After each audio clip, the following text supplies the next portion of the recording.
एक दिनमै हामी ढोरपाटनदेखि बुकेपाटन कसरी पुगेर फर्किन्छौँ त? यो दृश्य भने ढोरपाटनको रहेको छ।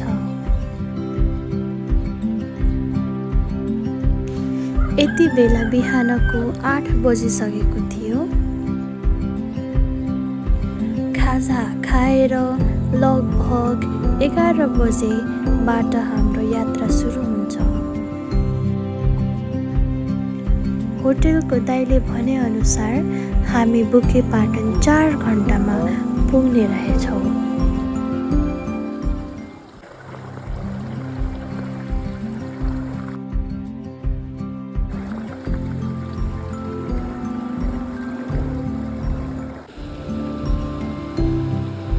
यति राम्रोसँग हेर्नु न,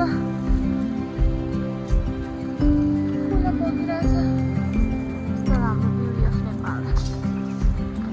बाटो हेर्दा सजिलै देखिए तापनि हिँड्न भने हामीलाई गाह्रो परिसकेको थियो। बिच बाटोसम्म, बिच बाटो होइन, अलिकति बाटो हिँडेर थाकेर गरेर बसिरहँ होइन ल गाइस, उहाँ चाहिँ त थकिलायो अरे। अब हामी के गर्छौँ भन्दाखेरि we are waiting for horse. Bike चलाउँदै सरी सब घर गएर वेट, हजुरहरूलाई म भ्यू देखाउँछु।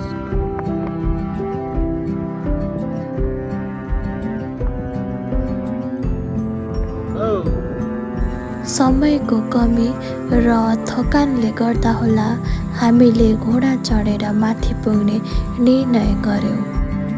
घोडा यहाँसम्म आउन समय भएकाले हामीले फोटो, भिडियो र टिकटक पनि बनायौँ।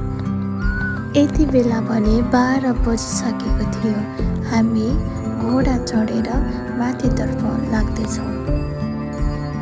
दाइहरूले भने अनुसार अझै पनि हामीलाई 3 घण्टा लाग्दो रहेछ माथि पुग्नका लागि। हेर्नु, हाई भन्नु। How are you feeling? कस्तो फिल भइरहेको?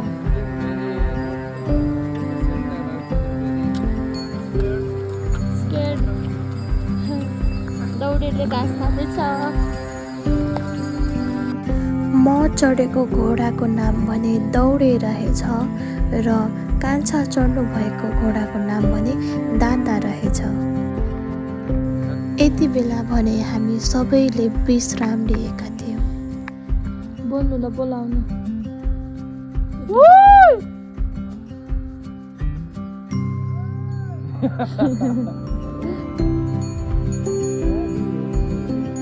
Hello everyone, so we are at Chepte Dhunga. You can see Dhunga चाहिँ यति बेला मौसम भने कुहिरो लाग्ने र सिमसिम पानी परिरहेको थियो।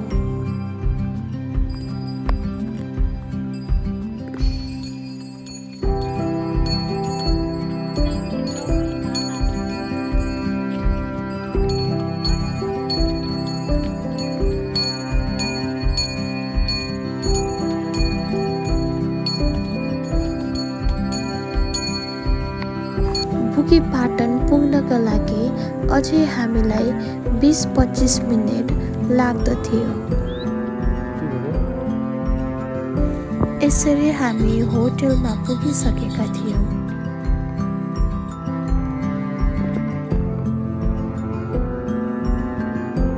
वर्षा र कुहिरोले गर्दा होला सोचेको जस्तो भ्यू हामीले देख्न पाएनौँ।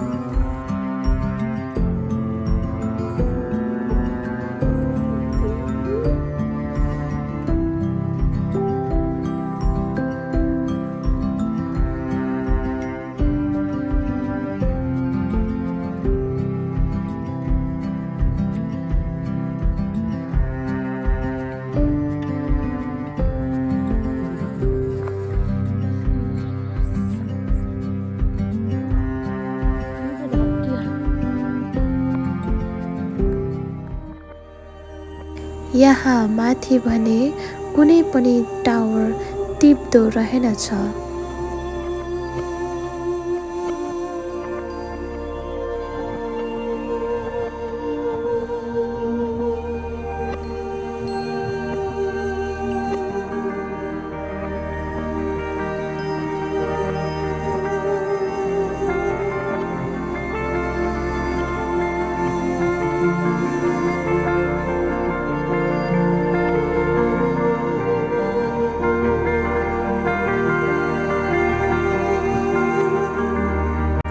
करिब 4 बजिसकेको थियो र हामीलाई तलतर्फ पनि लाग्नु थियो।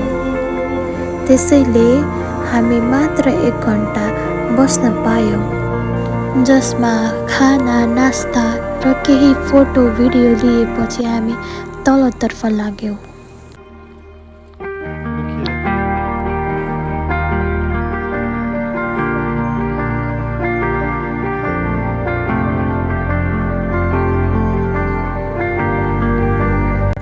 तीन घन्टाको लगातार हिँडाइपछि हामी धोरपाटन पुग्न सफल भएका थियौँ।